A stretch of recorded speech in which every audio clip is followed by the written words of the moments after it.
Once upon a time, in a small mountain village surrounded by rivers and misty hills, there lived a 17-year-old boy named Eli. He wasn't the strongest nor the smartest, but he had a heart that never stopped believing. His father Jacob was a poor fisherman.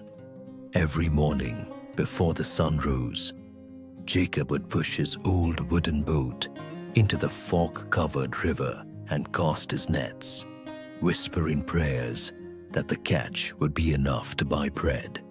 Eli helped him when he could, but his heart longed for something different. He dreamed of being a runner, to one day compete in the National Sports Championship and lift his village out of poverty. He would wake before dawn, tie his worn-out shoes, and run along the riverbank. His breath misted in the cold air, and his feet beat against the earth like a steady drum. Thump, thump, thump. But no matter how much he practiced, Eli never won a single race. For 3 long years, he ran every local event, and every time, someone else crossed the finish line before him.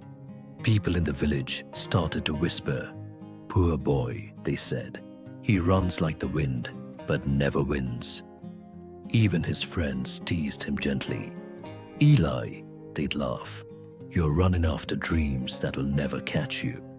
And every night, Eli lay awake, staring at the ceiling, his chest tight with doubt. But each morning, he ran again. One stormy morning, the sky was heavy with gray clouds. The wind howled through the trees, and rain pounded the muddy trail near the river. Still, Eli ran. His shoes were soaked, his legs were burning, and the path was slippery. He pushed harder, but his foot caught a root, and he crashed into the mud. Pain shot through his ankle. His knees were bleeding, and his clothes were soaked in brown water. For the first time, he didn't get up. He just sat there, staring at his trembling hands. "Why, God," he whispered, "I've tried for so long. I work harder than anyone. So why do I still lose?" His tears mixed with the rain. He clenched his fists, looked at the sky, and cried, "Maybe I'm not meant to run. Maybe you've forgotten me." Through the rain, Eli heard a voice, gentle but deep. "Why are you crying, son?" Eli turned. An old man stood nearby, holding a crooked wooden staff.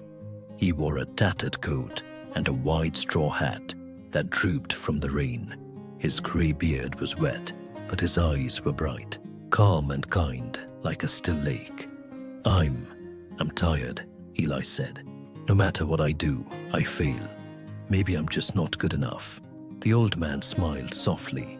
"Ah," he said, "I once knew a seed that said the same thing." Eli frowned. "A seed?" The old man chuckled. "Yes, a seed. Come with me. Let me show you something." The man led Eli to the edge of the river, where a small garden grew. Rows of green plants, small trees, and blooming flowers dancing in the rain. In the middle of the garden stood a tall bamboo grove, swaying gently. "Do you see that bamboo?" the man asked. Eli nodded. "When I planted its seeds," said the old man, "nothing grew for years. For 5 long years, the ground was empty. Every day I watered, every day I waited. The neighbors laughed and said I was wasting my time." Eli looked at him, puzzled. 5 years. Why didn't you stop?" The old man smiled again. "Because I knew something was happening beneath the soil. The roots were growing deep, stronger than I could see. And one morning, it broke through the ground and reached for the sky. Now, it's taller than everything else." He turned to Eli. "You, my boy, are like that bamboo seed. You think nothing is growing because you can't see it. But your roots are growing deep inside. Don't stop now." Eli wiped his tears. "But what if I'm too late? What if I never bloom?" The man's eyes glowed softly. There is no too late with God. His timing is perfect. You may not see the plan, but He is preparing you. Even the storm that hurt you today is watering your roots. Eli felt something stir inside him. Not just hope, but peace. "Who are you?" he asked quietly. The old man smiled, his face glowing faintly in the rain. "Just a gardener," he said, "planting faith where it's needed." And before Eli could say another word, the rain cleared, and the man was gone. Only the bamboo grove swayed in the wind, calm, steady, alive. From that day on, Eli ran differently. He no longer ran to prove anyone wrong. He ran because he believed that God was still working, even in silence. Every morning before sunrise, he prayed near the bamboo grove. "Lord, I don't know when my time will come, but help me grow my roots strong." He trained harder, but also smarter. He watched videos of runners, changed his breathing, adjusted his stride.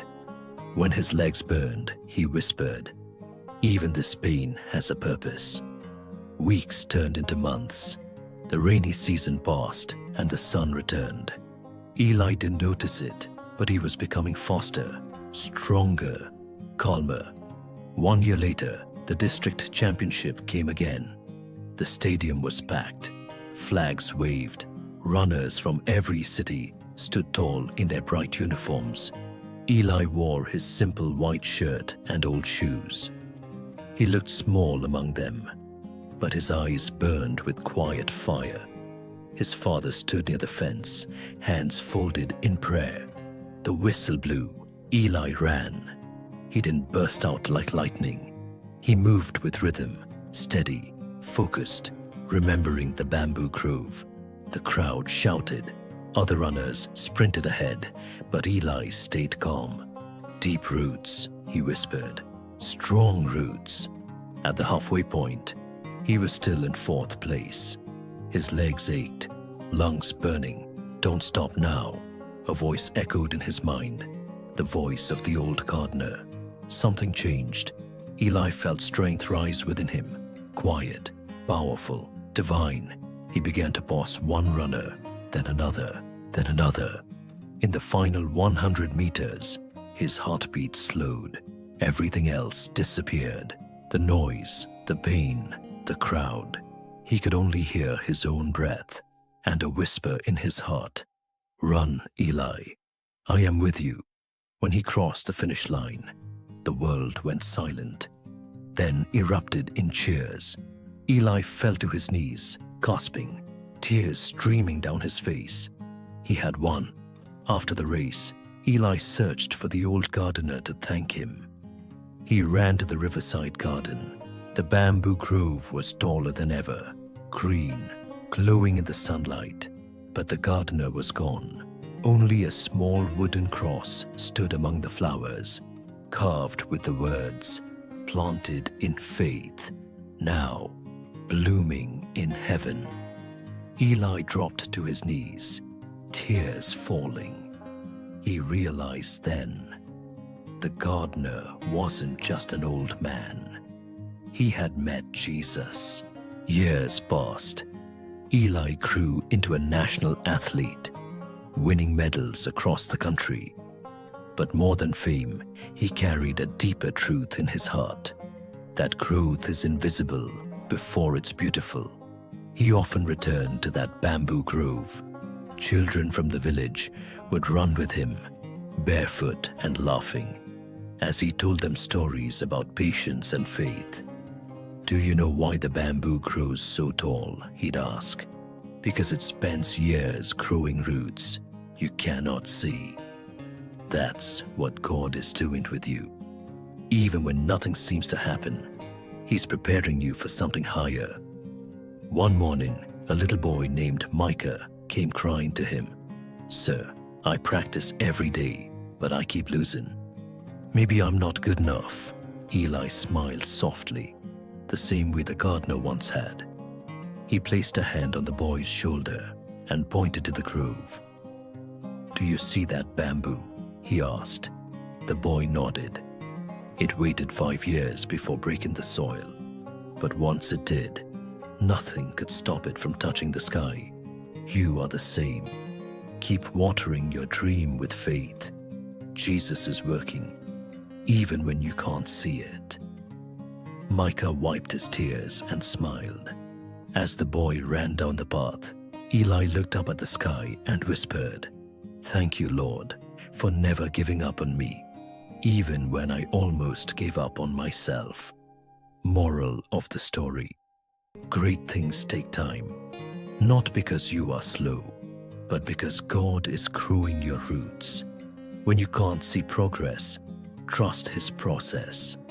The bamboo doesn't rise overnight. It spends years hidden, preparing for its moment to shine. So don't rush what God is building in you. The silence means He's working. And when your time comes, your faith will rise taller than you ever dreamed.